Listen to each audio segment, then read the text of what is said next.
मेरी बेटी बिल्कुल नॉर्मल थी, तो धीरे धीरे इसका प्रोग्रेसिव लॉस हो गया था।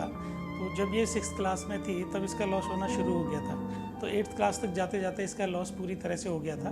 पहले ये नॉर्मल थी कि इसको फीवर वगैरह कुछ हुआ, उसमें कुछ मेडिसिन वगैरह दी गई, उस मेडिसिन के रिएक्शन की वजह से इसको ये लॉस हो गया था।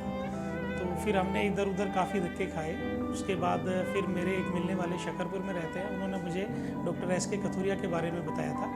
फिर मैंने डॉक्टर साहब से कंसल्ट किया, तो उन्होंने मेरे को बहुत अच्छे से जो है सजेस्ट किया, सारे मेरे जो डाउट्स थे उनको क्लियर किया और बहुत अच्छे से उन्होंने मुझे गाइड किया।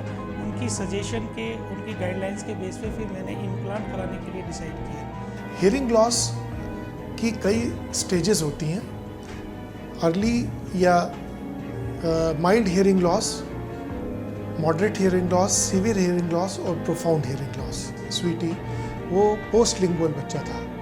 पोस्ट लिंगुअल मतलब उसका हियरिंग लॉस बाद में हुआ है। बच्चे को पहले नॉर्मल स्पीच और हियरिंग थी, उसे वायरल मेनिंजाइटिस हुआ और उसकी वजह से उसकी हियरिंग चली गई। ऐसी सिचुएशन में जब हियरिंग चली जाती है तो हियरिंग जाने के साथ साथ स्पीच में भी चेंजेस होने लग जाते हैं। उस बच्चे के साथ भी ये प्रॉब्लम हुई, पहले हियरिंग चली गई और उसके बाद उसमें स्पीच की भी प्रॉब्लम शुरू हो गई। उसका हमने आज से 5 साल पहले कॉक्लियर इम्प्लांट किया था। अब वो बच्चे की स्पीच और हियरिंग बिल्कुल नॉर्मल है। थेरेपी वगैरह देनी शुरू की, तो थेरेपी जैसे जैसे टाइम बीतता गया तो वो बिल्कुल नॉर्मल होती चली गई। तो मेरी बेटी ने जो एजुकेशन ली है वो एक नॉर्मल स्कूल में नॉर्मल बच्चों के साथ एजुकेशन ली है। इम्प्लांट होने के बाद वो उसने पहले 9th 10th फर्स्ट डिवीज़न से पास किया। उसके बाद उसने ETT कोर्स होता है, एलिमेंट्री टीचर एजुकेशन कोर्स, जो मिडिल क्लास तक के बच्चों को पढ़ाते हैं, उसमें उसने बहुत अच्छे मार्क्स के साथ वो compete किया, वो सक्सेस रही। और अभी वो एक इंस्टीट्यूट के अंदर कोचिंग देती है बच्चों को, और वो बल्लभगढ़ से यहाँ तक मेट्रो से बसें सफ़र करके सेल्फ यहाँ पे आती है और अभी वो नॉर्मल बच्चों की तरह बिल्कुल रह रही है। मेरा नाम स्वीटी है और मैं 18 इयर्स की हूँ। मुझे 12 इयर्स की उम्र में को हेयरिंग लॉस हुआ था और आफ्टर 2 इयर्स मेरा कोक्लियर इम्प्लांट हुआ। स्कूल के बाद मैंने 2 इयर्स ETE की है और उसके बाद हम वेरी गुड, ओके।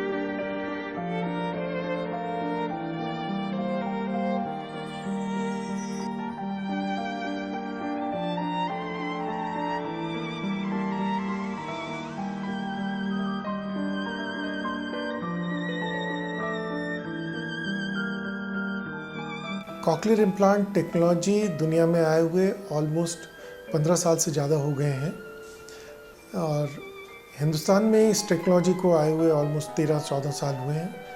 इसके लिए स्पेशल ट्रेनिंग की ज़रूरत होती है। कॉक्लियर इम्प्लांट एक आसान या इजी सर्जरी नहीं है।